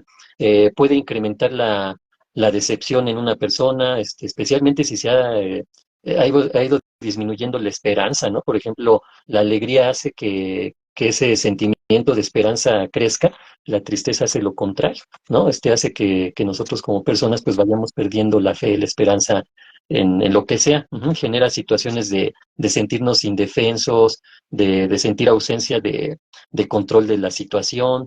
Obviamente todo esto hace que el estado anímico baje o puede ir decreciendo a manera que nos puede incluso llevar a estados depresivos, ¿no? Eso es lo que podríamos mencionar de la tristeza. No sé si quieras añadir algo al respecto, Omar. Sí, sí, claro. Por ahí a lo mejor es una de los emociones que a lo mejor más me preocupan cuando vienen a terapia, Ujú. porque al final de cuentas me parece que la persona efectivamente no tiene un sostén ni emocional, ni siquiera tampoco, como dices, ha perdido la desesperanza. Y te soy sincero, o sea, si se han preguntado si los psicólogos nos preocupamos por nuestros pacientes, pues sí. O sea, y creo que ese es el caso cuando nos llega a tocar con una persona que tiene mucha tristeza. Porque al final de Ujú. cuentas, en esa primera sesión, que en muchas ocasiones, te soy sincero, o sea, es a la única sesión que tal vez van a llegar, y en esa primera sesión uno intenta como reanimarla, ¿no? O sea, literalmente reanimarla, en el sentido de hacerle notar las cosas motivantes que tiene en la vida, que no todo está mal, el ayudarle a entender que solamente ha ocurrido un suceso, o sea, si está mal porque algo le ocurrió, pues que solamente fue un suceso, pero además, adicional a ese suceso, tiene otros sucesos que pueden ser más motivantes o que pueden ser bonitos, o que es más, le pueden estar ayudando a las personas que tiene alrededor, porque en muchas ocasiones me parece que cuando uno está triste, a lo mejor no quieres ya nada para ti, pero cuando te empieza a hablar uno de tus hijos, de tus papás, entonces retomas un poco la emoción nuevamente o te animas. ¿Por qué? Porque para ellos sí quisieras el bienestar. Entonces, a veces he considerado que sí puede ser una causante de que se reanimen cuando empiezas a hablarles de otras personas. Ajá, porque viene esta parte a lo mejor Ujú. filantrópica o de apoyar a alguien más. Entonces, sí considero que es una de los momentos más preocupantes, ¿no? Cuando una persona llega a terapia triste, ¿no? Y definitivamente considero que para eso sí hay que estar preparado, ¿no? Porque definitivamente son los momentos en que tienes que hacer uso de todos tus recursos, ¿no? Para ayudar a salir adelante a una persona. Desde luego, hay momentos, hay situaciones que no van a reanimar a una persona por más que hagas, porque también hay que hacerle notar a las personas que tal vez es una emoción en la cual tiene que también estar, ajá, porque lo que le pasó, pues definitivamente puede ser algo que le haya llevado a esa tristeza, pero también haciéndole entender que tal vez sea un momento pasajero, una situación pasajera, que se va a llevar el tiempo que sea necesario, pero que en esa situación pasajera hay muchas esperanzas de que en algunos meses, que en algunas semanas retome su vida y esté mejor, ¿no? Entonces, a final de cuentas, creo que sí tenemos que hacer estas aseveraciones, ¿no? Con una persona que tenemos ahí enfrente. No sé si qué opinas al respecto, colega. Sí, definitivamente, concuerdo contigo, ¿no? Es principalmente la emoción con la que trabajamos de primera instancia, y pues es donde debemos, como dices, de sacar los recursos ahí en esa primera sesión para que esta persona de alguna manera se reconforte y también motivarle para que siga su proceso psicoterapéutico. Ahora, la emoción de la tristeza como situación adaptativa, ¿en qué nos puede apoyar? Porque la tristeza, pues obviamente podríamos considerarla dentro de lo que algunos autores que habíamos platicado, que tanto tú como yo no estamos de acuerdo de mencionar si hay emociones negativas o positivas. Ellos incluyen a la tristeza siempre en una emoción negativa. No lo es. ¿Por qué? Porque a pesar de que nos genera todos estos malestares, que nos puede llevar a la nostalgia, nos puede llevar incluso a la depresión, ¿cuál sería el objetivo de la tristeza como una emoción que nos ayuda a adaptarnos? Principalmente porque la tristeza tiene como situación neurológica, psicológica, emocional, enfocar nuestra atención a nivel interno, por decirlo de esta manera, en las consecuencias negativas que pueden haber si nosotros seguimos así. Ajá. Es decir, en las consecuencias negativas de la situación que estamos viviendo. Ese es el aspecto adaptativo de la tristeza. ¿En qué nos puede ayudar la tristeza? Pues obviamente no podemos, pareciera que en un primer momento no podemos ver que tenga algo positivo, ¿no? Pero hay que recordar que las emociones en general tienen ese objetivo adaptativo hacia la vida. Entonces, la tristeza nos ayuda a enfocarnos a las situaciones negativas de algún evento, de algún acontecimiento. Entonces, cuando nosotros tenemos esa capacidad de enfocarnos a eso, entonces tenemos la posibilidad en automático de poder salir adelante y de superar esa situación o ese aspecto que nos está generando la tristeza, ¿sí? Entendiendo también la tristeza que, pues, de alguna manera disminuye, no nada más nos disminuye o, digamos, hace que nuestro aspecto anímico baje, sino también a nivel fisiológico, la tristeza hace que todos esos procesos vayan disminuyendo. Entonces, cuando nosotros disminuimos el ritmo en la actividad física y fisiológica en general, de alguna manera sabemos dónde concentrar energía. Ajá. Hace rato hablábamos del aspecto de la energía en cuanto a la psicodinámica o cómo se maneja, ¿no? En este caso, podemos hablar de que la tristeza también ayuda a disminuir la energía, pero no nada más por disminuirla y ya, sino que ayuda también a focalizar en dónde vamos a necesitar esa energía. Nos puede llevar al desánimo, a la melancolía, a la desesperanza, como he comentado, incluso a la depresión. Por eso es importante trabajar la tristeza, ¿no? Claro. Y que al final de cuentas también no hay que necesariamente asociar la tristeza con llorar, ¿no? O sea, yo en Ajá. alguna ocasión escuché a un cliente decir, me he cansado de llorar y no se me quita la tristeza. Entonces, en ese aspecto me parece que el llorar termina siendo como que una descarga, probablemente temporal, y es una descarga que efectivamente puede ayudar a que el cuerpo se reanime o se reacomode, o en un momento dado saques muchas de tus emociones, ¿no? Efectivamente, yo lo veo como un tipo de reseteo, ¿no? Para Ujú. efectivamente volver a las actividades o volver hacia adelante. Muchas personas también, perdón por la dispersión, pero muchas personas asocian, por ejemplo, el vomitar con no poder con tanta información. O sea, y lo menciono por esta cuestión de que termina siendo como que una respuesta fisiológica a algo. Sí. Pero en el caso de la tristeza, me parece, como dices, la función adaptativa es eso. O sea, en muchas ocasiones hasta empezar a poner límites a algo, o en su defecto empezar a entender que, bueno, no sé si esto sea necesariamente bueno lo que voy a decir, pero que no, la tristeza también podría ser una respuesta a entender que no somos, pues, como se dice, o sea, es decir, que no podemos con todo en la vida, ¿no? O sea, es Ujú. como que una aceptación a que también hay cosas que se nos pueden salir de las manos, porque en muchas ocasiones, pues, el ser humano, ¿no? Por naturaleza como que se considera que puede con todo, ¿no? Pero este tipo de situaciones difíciles que nos pasan, pues en ocasiones nos hacen entender eso, que a veces la vida misma nos rebasa. Y hay muchas, a lo mejor habría muchos ejemplos, ¿no? En la vida que nos hacen notar eso, que a veces ya estamos rebasados. Muchas veces nuestra función en terapia pues es eso, hacerle notar a la persona que por más rebasado que estemos, en muchas ocasiones tenemos posibilidad de empezar a encontrar esas cosas precisamente resilientes, ¿no? De poder Ujú. encontrar en motivaciones, como bien lo dijiste, me gustó mucho esa definición que dijiste de encontrar las motivaciones. Y también, desviando un poquito hacia ese lado de las motivaciones, yo también es una de las cosas que encuentro en el trabajo con las emociones y también la resiliencia, que al final de cuentas tenemos que encontrar un sentido de vida. Y aunque esto parezca muy eh, como un cliché, encontrar el sentido de vida no necesariamente es eh, tener cosas trascendentales que nos hagan ser famosos o nos hagan eh, descubrir la cura para el cáncer o cosas por el estilo. O sea, no necesariamente es algo tan trascendental. En ocasiones encontrar el sentido de vida es saber pues qué voy a hacer en la semana, ¿no? Saber en un momento dado dónde quiero estar en un mes, ¿no? O sea, algo a lo mejor que parece simple, pero que en un momento dado el ya pensar a futuro pareciera como que me podría dar esperanzas para vivir el presente, ¿no? Y en muchas ocasiones pues hay gente que más bien por la tristeza está desanimada y ya no le quiere encontrar esos recursos a la vida, ¿no? Entonces también hay que entender que la postura de estar triste tiene que ver con que se te van las ganas, ¿no? De hacer cualquier otra cosa. Entonces ahí es donde tiene que estar como que la asertividad del psicólogo y donde hablamos de encontrar todos esos recursos o utilizarlos para motivar a esa persona, ¿no? Que efectivamente está pasando por esa situación. Y digo, a final de cuentas, y creo que es una cosa muy válida, terminé entendiéndola a través de leer mucho acerca del tema. En psicología, a veces los psicólogos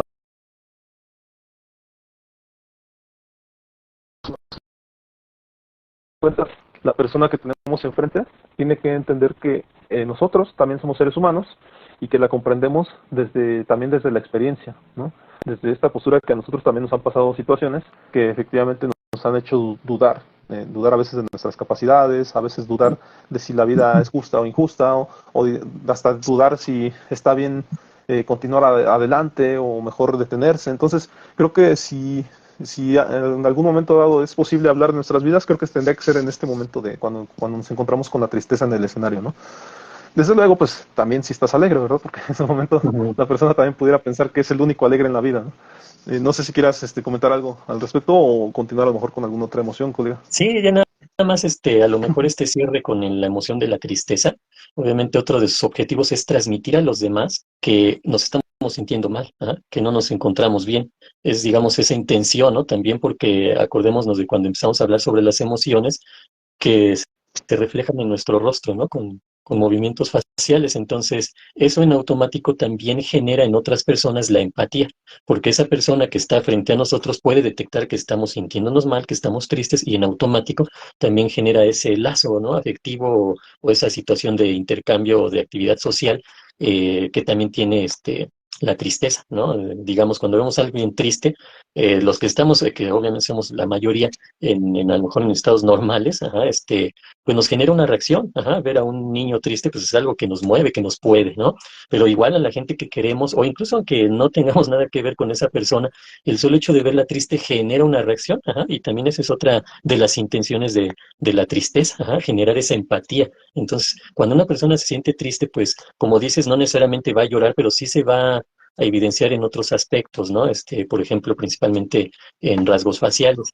Ahora, fisiológicamente hablando, ya cerraría yo con esto de la tristeza puede ser el dolor emocional, ajá, tenemos dolor físico y dolor emocional, la tristeza la entenderíamos como el dolor emocional y sí nos puede hacer llorar, ¿no? Hay veces que estamos llorando supuestamente de alegría, pero no, en realidad la alegría no nos hace llorar, incluso ni el enojo, ajá, a menos que haga algo que nos genere dolor. Pero bueno, el punto aquí sería estoy en un momento muy feliz, muy de mucha situación de alegría y resulta que me pongo a llorar. Entonces, en ese caso, creeríamos que estoy llorando de alegría, pero no, en realidad estamos viviendo un momento de alegría.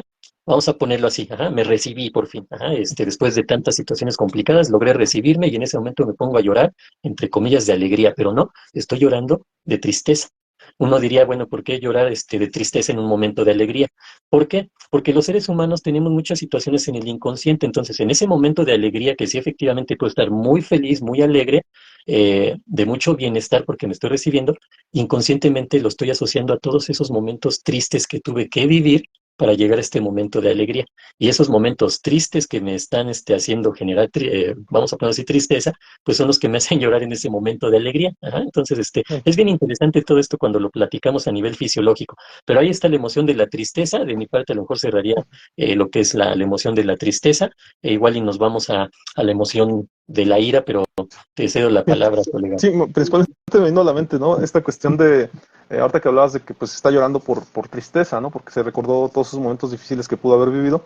Y me recordaste la frase muy popular que se dice que eh, es envidia de la buena, ¿no? Entonces, Sí, me llama la atención, no sé qué opinión tengas al respecto, ¿no? Porque aprovechando que estabas hablando de esta emoción que se puede sí. confundir, ¿qué opinas de la envidia de la buena, colega? Sí, a lo mejor vamos a entrar a este aspecto de las emociones, ¿no? Ni buenas ni malas, ¿no? Ni positivas ni negativas. Es envidia, ¿no? Y punto. Aunque entendemos el contexto cuando se suele decir eso, ¿no? Que es una situación que me alegra por ti, pero también yo quisiera tenerlo, ¿no? Y ahí viene ese aspecto de la envidia. A lo mejor no necesariamente la tenemos que llevar a lo bueno o a lo malo, pero sí, ahorita que lo mencionaste también ahora sí que me sacaste la risa más bien, porque se oye bien raro eso de envidia de la buena, ¿no? O así como la mentira piadosa y así nos podemos ir a otras situaciones. Pero, por ejemplo, enfocados en la envidia yo la vería como un sentimiento, ¿no? Y es un sentimiento que puede ser perdurable a partir de que deseamos algo que no tenemos o algo que tiene otra persona. Si la persona que lo tiene es una persona que la queremos, pues es cuando solemos decir envidia de la buena, porque sí quisiera yo también tenerlo, pero no por eso me va a dar coraje que tú lo tengas y yo no. Simplemente yo también lo deseo, pero ahorita me da gusto que tú lo tengas. Espero algún día tenerlo yo, ¿no? Casi, casi. Y es cuando cerramos con broche de oro, envidia de la buena. Sí, sí, y también por ahí he escuchado el cliché, ¿no? De un personaje por ahí, de las noticias, el Loret de Mola, decir, decir y querer hacer moda, el decir que un gusto culposo, y también como vanagloriándose en lo que él quiere hacer notar como su conocimiento extenso de la literatura y queriendo hacer nuevas frases, pero al final de cuentas este dichoso gusto culposo también se me hace como que entraría a esta categoría de las palabras que estamos mencionando, porque en lo personal pues creo que si te gusta no tendría por qué tener culpa, ¿no? Porque te guste algo, pero si es culposo, pues al contrario, entonces más bien como que no es aceptado por otros, pero por ti sí. Entonces me parece por ahí que sería contradictorio, porque si te gusta a ti, pues a final de cuentas tú tendrías que ser el que valorara si esto es bueno o malo, ¿no? Pero a final de cuentas la dichosa culpa pues viene porque a lo mejor es algo que te prohibieron hacer cuando estabas chico o no están de acuerdo las personas en que tú lo tengas, pero digo, a final de cuentas por eso se me hace contradictorio, porque pues o te gusta, ¿no? O no te gusta, ¿no? Ahí está, Sí, no podría generarte culpa algo que te gustara, ¿no? No sé qué opinas. Pues a lo mejor hasta ahorita me viene a la mente algo que también se trabaja en terapia, la infidelidad, ¿no? Esa le podría yo decir un gusto culposo, ¿no? Así como que le gusta a alguien más y aparte le da culpa con la pareja que tiene, ¿no? Obviamente hablamos también de un personaje bien cuestionable, ¿no? Que tiene muchas situaciones que se le han descubierto, que ha hecho montajes, ¿no? Por ahí lo conocen también como Lord Montajes, pero bueno, obviamente esto de gusto culposo, no sé, ahorita no me viene, ¿eh? Es una persona que no suelo ver, pero no recuerdo en qué contexto lo habrá utilizado, pero sí, definitivamente eso del gusto culposo, pues suena como una situación contradictoria, ¿no? De entrada, así de primera, pues sí suena contradictorio, a lo mejor él quiso tratar de dar a entender algo y como no encontró el concepto, las palabras, o pensó que tenía que definirlo nada más con un concepto, pues se inventó eso, ¿no? Cuando pues no necesariamente puede haber algo que me guste, que me dé culpa al mismo tiempo, pues estaremos hablando en el psicoanálisis del ello y del superyo ahí en batalla, ¿no? Casi, casi.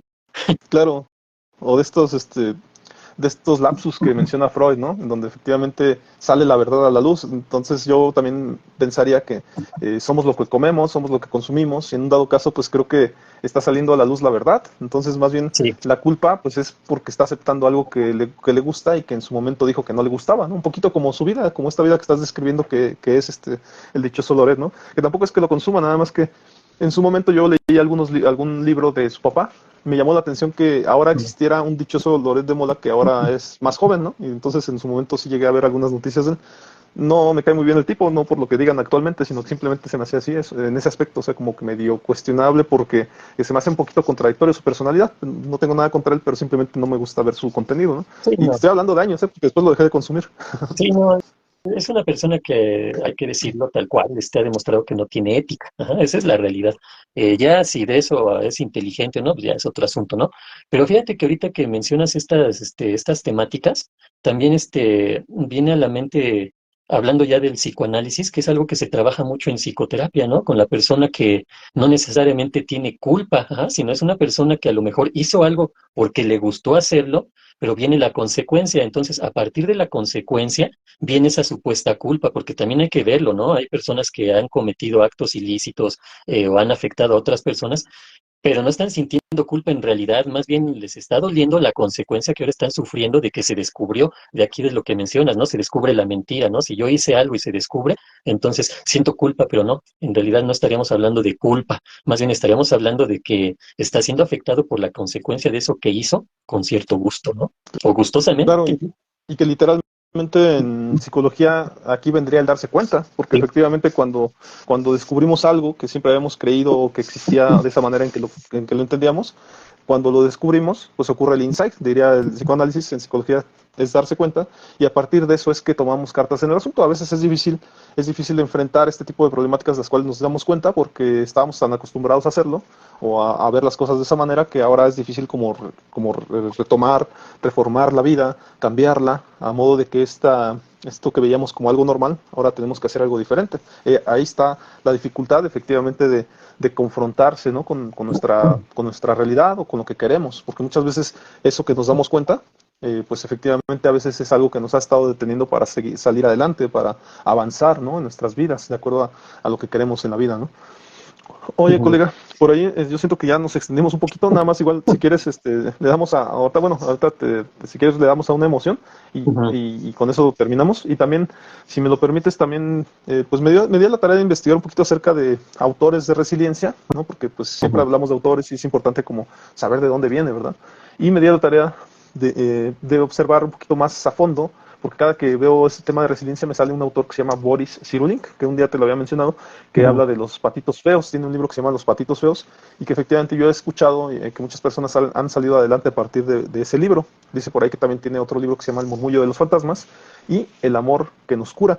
Pero más allá de eso, yo dije, pues, ¿quién es Boris Cyrulnik? ¿No? O sea, porque me Ujú. di la tarea de buscar un poquito acerca de él, y resulta que es un psiquiatra y psicoanalista francés, el cual también, como muchas historias de esa época y de personajes como en este caso cuando vimos lo de Kubler-Ross.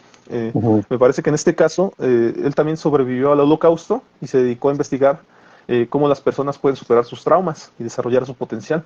Entonces, me llama mucho la atención, ¿no? Como en ese círculo, muchas personas, efectivamente, por lo que sufrieron en el Holocausto, efectivamente salieron a crear como que una tendencia, ¿no? En ese aspecto, Ujú. a ayudar a las personas a salir adelante. Y muchos, pues recuerdo mucho a Víctor Frank, ¿no? Como mencionaba que él encontró la posibilidad de darle un sentido a su vida, ¿no? ¿Por qué? Por todo aquello que no podían hacer cuando estaban encerrados. O efectivamente Kubler-Ross, ¿no? Cuando menciona, tú lo sabrás más, pero cuando mencionaba que ella se imaginaba ser como esa mariposa, ¿no? Que salía volando y demás.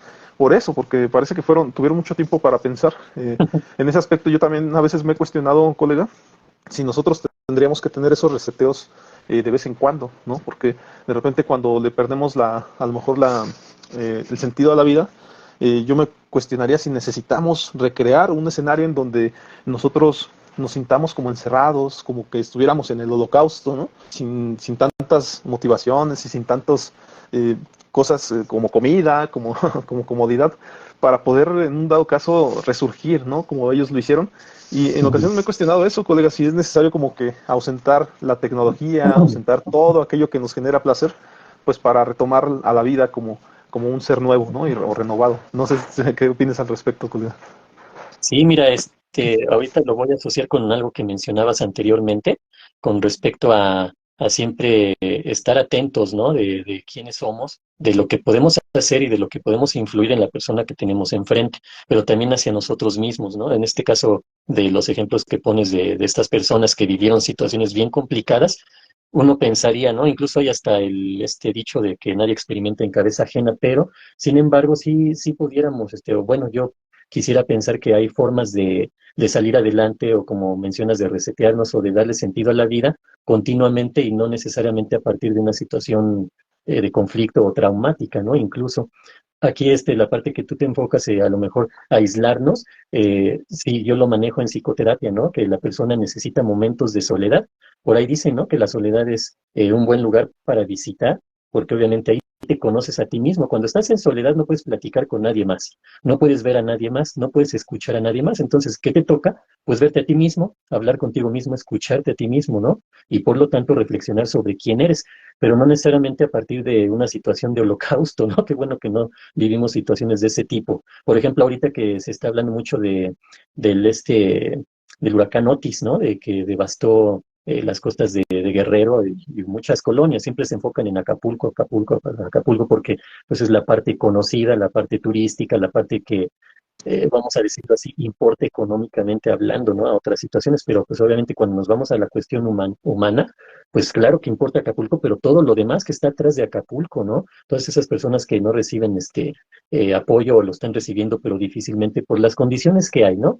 Sin entrar a temáticas ahí, políticas ni otras cosas, pero es gente que ahorita, por ejemplo, hablando de la resiliencia, pues tiene que trabajar bastante en ese aspecto. ¿Por qué? Pues porque van a tener que superar una situación bien complicada, bien traumática, pero pues afortunadamente no todas las personas o los seres humanos necesitamos llegar a algo así como para hacer ese insight y salir adelante o ser resilientes, ¿no? Aunque la resiliencia normalmente se asocia a situaciones complicadas en las que tenemos que fortalecernos, adaptarnos, salir adelante y obviamente aprender, ajá, que eso es otra cosa que tiene o que va muy asociada al ser humano en general, pero en este caso a la resiliencia, aprender, ajá, aprender de lo que hemos vivido para salir adelante, ¿no? Entonces, si lo llevo a este punto en el que no necesariamente tenemos que llegar a cuestiones traumáticas o situaciones tan complejas, tan difíciles, pues sí, son momentos en los que incluso la psicoterapia, yo tengo pacientes que acuden no necesariamente para sacar todas esas problemáticas que puedan tener, no, sino también para tener un tiempo de compartir experiencias, de poder saber cómo reflexionar sobre sí mismos, ¿no? Esa autorreflexión, esa autoconciencia,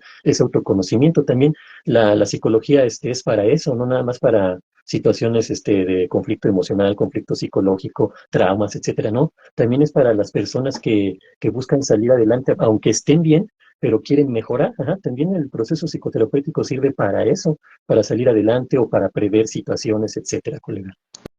Claro, y que al final de cuentas también considero que, ahorita que mencionabas el tema de la resiliencia, me parece que es importante dentro de la resiliencia la resignificación, que también lo hemos visto a lo mejor en situaciones de duelo, ¿no? Donde hay ese proceso de aceptación, negación, negociación, duelo que habíamos mencionado anteriormente, pero que la última etapa generalmente a mí me parece que podría ser esa, la resignificación, pero en resiliencia, o al ser resilientes, creo que en esa resignificación es donde ocurre el aprendizaje, ¿no? Es donde ocurre también el cambio de enfoque, es donde en lugar de ver que las cosas son malas por naturaleza, empezamos a ver la posibilidad de que algo sea bueno. ¿Y cómo ocurre? Pues eso, empezando a cuestionarnos efectivamente si algo normalmente o si algo totalmente es malo, ¿no? Y la resignificación significa eso, un cambio de enfoque en donde, te repito, empezamos a ver la posibilidad de que algo sea o que nos pueda beneficiar, ¿no? Y yo lo hablaba yo la otra vez con este ejemplo de, de la, de la caja, ¿no? Que te dicen la tele, ¿no? La caja idiota, y que te decía que no es la caja idiota, sino los idiotas que vemos la caja porque no le estamos agarrando sacando ese jugo que nos podría generar los contenidos, ¿no? Y que llevándolo a otro aspecto, pues a lo mejor sería más bien la cuestión de que a la vida es a la que le tenemos que sacar ese jugo, ¿no? Muchos se cuestionan, a mí me han dicho mucho, en aspecto personal me decían cuando trabajaba con muchos colegas, me decían mucho, es que tú me estás viendo muchas habilidades que no tengo. Y yo decía, o sea, yo en ese momento me cuestionaba si en verdad yo tenía tan desenfocado mi enfoque, ¿no? en ver, en verle algo grandioso a las personas. Pero después con el tiempo entendí que no era eso, simplemente que a lo mejor sí pudiera decir que estoy enamorado de la vida y que a final de cuentas me gusta ver el lado positivo a muchas cosas, ¿no? Y que definitivamente eso me ha ayudado a mi labor psicológica, ¿no? Efectivamente a ver esas posibilidades a veces en las personas que, por otro lado, no tienen la posibilidad de ver con otros ojos las cosas, porque muchas veces terminan viéndolo como algo, las personas que están tristes lo ven mal todo, ¿no? O ven con tristeza todo. Las personas que están enojadas vienen con su enojo y efectivamente no pueden ver con otros ojos eso, ¿no? Me acuerdo, bueno, ese ejemplo mejor no lo doy, ¿no? Algunas veces escuché a una persona en la calle, pues ya lo dije, ¿no? A una persona en la calle decir, es que voy a ir a pegarle a esa persona porque me cayó gordo y demás, ¿no? Y me acuerdo mucho que le hice esa pregunta, oye, pero ¿por qué estás tan enojado? No, pues es que esa persona me hizo algo. Le dije, ¿y qué, o sea, por qué? ¿Qué pasó? No, pues es que yo venía bien, así literal dijo, ¿no? Es que yo venía bien crudo, ¿no? Yo venía bien crudo, y entonces me enojé porque me hizo eso. Digo, ¿y no será que no se habrá dado cuenta? Y el squad estaba tan enojado que de repente dijo, no lo había pensado, ¿no? O sea, ya estaba restaurando su enfoque de querer ir y pegarle, ¿no? ¿Por qué? Porque pues, no sé, a lo mejor el otro ni cuenta se dio que tú estabas crudo, ¿no? Y por eso se cometió un error, ¿no? Pero es eso, a veces las personas estamos tan metidos en nuestro mundo, en nuestra cotidianidad, que no somos capaces de ver ese otro lado, ¿no? De las cosas. Colega, no sé si quieras mencionar algo o si quieres nos vamos a una emoción, si gustas, para que adelantarle un poquito Sí. a esa parte, ¿no? Ujú. Bueno, mira, yo creo que partiendo del título de este podcast, Resiliencia y Emociones, podríamos continuar hablando de lo que es resiliencia y continuar con las emociones a lo mejor ya en otro podcast. Aquí nada más me gustaría enfatizar esa parte de la resignificación, porque sí, definitivamente es algo que también se maneja en terapia. Normalmente cuando yo utilizo esos conceptos, lo que me gusta hacer con el paciente es hacer ver qué significa eso, ¿no? En este caso, resignificación, es decir, darle significado, ¿no? Un nuevo significado a las situaciones, es decir, interpretarlos de una manera distinta, pero para bien, para que esta nueva interpretación que le damos a las cosas, a lo que estamos viviendo, a lo que nos está haciendo sufrir, a lo que nos está haciendo daño o a lo que nos está conflictuando, con una nueva interpretación, pues podemos lograr ver las cosas de distinta manera. Y obviamente no es un autoengaño ni querer ver cosas que no son, sino más bien ver cómo verdaderamente son las cosas, ¿no? Un ejemplo que luego pongo es esto, que cuando decimos que las cosas se van acomodando en su lugar, ¿sí? Sin embargo, la mayoría de las veces uno puede observar que las cosas siempre han estado en su lugar y el que se necesita acomodar es uno. Entonces, cuando uno se acomoda en el lugar que uno debe de estar, todo lo demás cobra sentido, es decir, le damos una nueva significación, un nuevo significado, una nueva interpretación y a partir de ahí que utilicemos este concepto de la resignificación. Ajá. Yo aquí, colega, quizá terminaría, me faltan lo que es la ira, el miedo, que son dos emociones bien intensas, falta lo que es la repulsión o aversión y la sorpresa. Entonces, a lo mejor si continuamos con un podcast en el que hablemos a lo mejor de resiliencia y emociones, segunda parte, podríamos meter estas emociones ahí para podernos extender un poquito y no dedicarles un tiempo mínimo, ¿no? Porque también Sí, son cosas en las que nos podemos extender, porque hablar de la ira o del enojo, también es todo un asunto, ¿no? Y no se diga del miedo, ¿verdad? sí, claro. Pues sí, sí, colega, con gusto. Yo creo que nos extendemos a un siguiente programa Y igual Claro. también ya para ir cerrando, a lo mejor yo mencionar eso, o sea, en ocasiones yo siempre menciono esta parte de que hay que ser un tanto pedagógicos, ¿no? ¿Y a qué me refiero? Con que en muchas ocasiones, aunque nosotros comprendamos algo o lo entendamos de una manera fácil o de manera hasta obvia, ¿no? Obviando, me parece que sí tenemos que sacar jugo, o sea, también nosotros enseñar lo que sabemos, pero desde una parte o una forma básica, ¿no? O sea, es decir, ponernos al nivel como de un niño y explicar las cosas a detalle y con manzanitas si es necesario, ¿no? ¿Por qué? Porque efectivamente, al ser nosotros psicólogos, pues tenemos que dar a conocer cómo ocurren ciertas cosas. Por eso también a mí me doy mucho la tarea de leer hasta a veces la biografía, ¿no? De la persona que estoy hablando y demás, porque muchas veces lo escuchamos nombrar, ¿no? Muchos hablan de Jorge Bucay, de Walter Rizzo y demás, pero efectivamente a lo mejor pocas personas lo han leído, ¿no? En su defecto saben el por qué la gente recurre a ellos cuando está mal, ¿no? Yo efectivamente una de las cosas que veo cuando las personas llegan tristes a mi consultorio, pues es eso, o sea, sí les llego a recomendar a Jorge Bucay, sí les llego a recomendar este libro de Boris Cyrulnik, porque otras personas me han dicho, es que este libro me ayudó a salir adelante cuando estaba muy triste y demás, ¿no? Entonces, creo que siempre es importante que una persona encuentre en una motivación, como bien lo dijiste, que por cierto en ese aspecto me ha gustado mucho este podcast, porque han salido pues muchas cosas con las cuales las personas pudieran apoyarse a salir adelante. Ujú. Entonces, creo que sería importante que las personas que vieran estos cortes, me voy a dar a la tarea de ahora sí hacer cortes, de hacer episodios, porque me parece que es importante que la gente sepa estas cosas que se hablaron el día de hoy. Entonces, de mi parte también sería todo, colega. Entonces, si gustas, pues ya más bien retomamos el próximo sábado y ya nos Claro. extendemos hacia más temáticas. No sé si algo para concluir, algo que quieras mencionar. Sí, nada más, nuevamente el agradecerte, el poder compartir este espacio contigo, de poder platicar, poder, hablar de la experiencia que podemos tener, del conocimiento, pero asimismo la retroalimentación que se da cuando tú hablas de casos en particular, o yo los hablo, y cómo los podemos de alguna manera integrar a manera de que la gente, pueda, percibir o interpretar lo que nosotros trabajamos en la terapia día con día, ¿no? Y una vez más, pues agradecerle al auditorio y que esperemos de todo corazón que les sirva, que les sea funcional y que se animen a ir a psicoterapia, que tomen, o si ya la están tomando, que se mantengan, o si algún día la tomaron, pues que la retomen, ¿no? Porque ayuda mucho, siempre va a ayudar mucho el trabajar nuestros pensamientos, nuestros sentimientos, nuestras emociones, nuestras conductas. ¿Por qué? Pues porque eso es lo que nos lleva a lo que normalmente quisiéramos encontrar, ¿no? Que es nuestra felicidad, nuestra plenitud, estar bien con nosotros mismos, tener bienestar y eso se lo podemos transmitir a los demás. Ahorita terminaríamos con lo que son tal cual emociones, entre comillas, porque pues las vamos a retomar y nos vamos a enfocar en las otras, desde mi punto de vista, las otras 4 emociones básicas que faltan, y pues seguir hablando de resiliencia, de empatía, y para a lo mejor el próximo podcast, a lo mejor adelantamos un poquito, también me gustaría tratar el tema del chantaje emocional, ¿verdad? Porque es algo que tengo ahí como pendiente que quiero platicar también, porque mucha gente, uno de sus grandes problemas es que caen en el chantaje emocional de los demás, ¿sí? Entonces hay que saber identificarlo, hay que saber manejarlo y saber cómo contrarrestarlo, entendiendo que el chantaje emocional no necesariamente hay que asociarlo a gente mala, ¿verdad? Porque luego creemos que una persona chantajista es una persona mala, no es cierto. En realidad lo utilizamos más de lo que creemos, pero bueno, estos serían a lo mejor temas que dejo ahí, para poder tratar más adelante. Sí, sí, claro, con gusto.